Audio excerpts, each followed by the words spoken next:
মনে রাখবেন, ভুলে যাবেন না। আজকে প্রত্যেকে ভোটার লিস্টের নাম তুলবেন নতুন করে ভোটার লিস্ট তোলার নামে এনআরসি চালু করার ব্যবস্থা করা হচ্ছে। মনে রাখবেন, বাংলায় আমরা একজনও ভোটার লিস্টের নাম তুলতে যেন বাদ না রাখি, এটা জেনুইন ভোটারদের মাথায় রাখতে হবে। কেউ বাদ দিলে প্রতিবাদ করবেন, বিএলওকে বলবেন যে কেন বাদ গেল, জবাব দাও। আমি জেনুইন ভোটার, আমার ভোট বাদ গেলে আমি কিন্তু ছেড়ে কথা বলবো না। এটা আমার সাংবিধানিক অধিকার, আমার গণতান্ত্রিক অধিকার। ছাত্রছাত্রীরা যারা 18 বছরে পদার্পণ করবেন, তাদের সকলের ভোটে নাম তুলতে হবে। এটা আপনার রক্ষা কবচ। সংখ্যালঘু ভাই বোনেরা যারা বাইরে কাজ করেন, শুধু ঈদে আসলে হবে না, ভোটার লিস্টে নামটা তুলতে হবে ভালো করে, এবং এখানে এসে থাকার চেষ্টা করুন। যদি অন্য মানুষ দুটো খেতে পায়, আপনারাও পাবেন। মতুয়াদের ওপর অত্যাচার হয়েছে, রাজবংশীদের ওপর অত্যাচার হয়েছে, শীল পরিবারের ওপর অত্যাচার হয়েছে। আসাম গভর্নমেন্ট নোটিশ পাঠাচ্ছে বাংলার মানুষকে, লজ্জা করে না? এদের জানাই ধিক্কার, ধিক্কার, ধিক্কার। স্বরাষ্ট্র মন্ত্রকের নির্দেশে আসাম, গুজরাট, মহারাষ্ট্র, রাজস্থান, উত্তরপ্রদেশ, ওড়িশা এবং দিল্লি শাসিত ডাবল ইঞ্জিন সরকার, মানে যেগুলো বিজেপির সরকার আছে, এখানে বাংলার যারা মানুষ আছেন,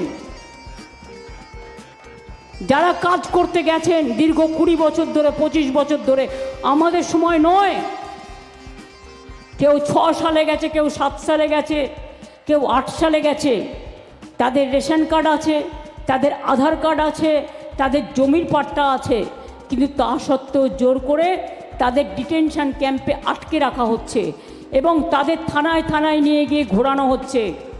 গুরগাঁওতে, হরিয়ানায় 10টা ডিটেনশন ক্যাম্প করেছে।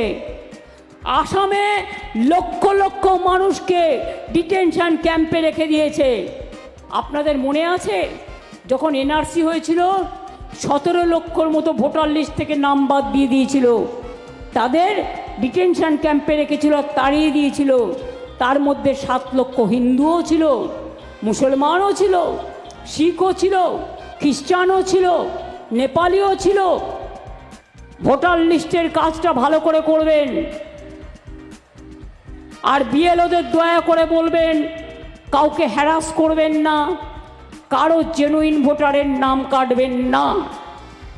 ওরা বলে বেড়াচ্ছে আপনারা নাকি সব বাংলাদেশি, আপনারা নাকি সব রোহিঙ্গা। 1.5 কোটি লোকের নাম বাদ দিতে হবে, কারণ তারা নাকি রোহিঙ্গা। ওদের জিজ্ঞেস করুন রোহিঙ্গাদের সংখ্যা কত।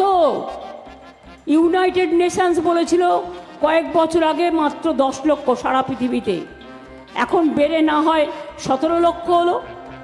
তার মধ্যে 9 লক্ষ আছে বাংলাদেশে ক্যাম্পে। কোথার থেকে এলো এত রোহিঙ্গা? কোথার থেকে এলো? যারা আগে এসছে 1971 সালের মধ্যে বাংলাদেশ থেকে, তারা ইন্ডিয়া সিটিজেন। আগামী দিন এর জন্য যতদূর লড়াই করতে হয় করব। মনে রাখবেন, আমি কিছু ধরলে ছাড়ি না। আমার জীবনটাই সংগ্রাম দিয়ে শুরু আর সংগ্রাম দিয়ে শেষ। এর জন্য আমাকে অনেক মার খেতে হয়েছে। আমার পা থেকে মাথা পর্যন্ত সিপিএম বারবার আমাকে মৃত্যুর মুখে ঠেলে দিয়েছে। তা সত্ত্বেও মনে রাখবেন, আমি কোনোদিন পেছু হটিনি। বন্দুক নিয়ে দাঁড়িয়ে আছে, আমি বন্দুকের সামনে দাঁড়িয়ে বলেছি মারো, গুলি কটা মারতে পারো, কিন্তু আমি লড়ে যাব।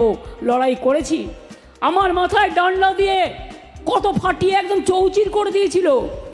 আমার বাঁচবার কথা ছিল না, আমার 2টো হাত ভেঙে দিয়েছিল, আমার কোমরেও ভেঙে দিয়েছিল।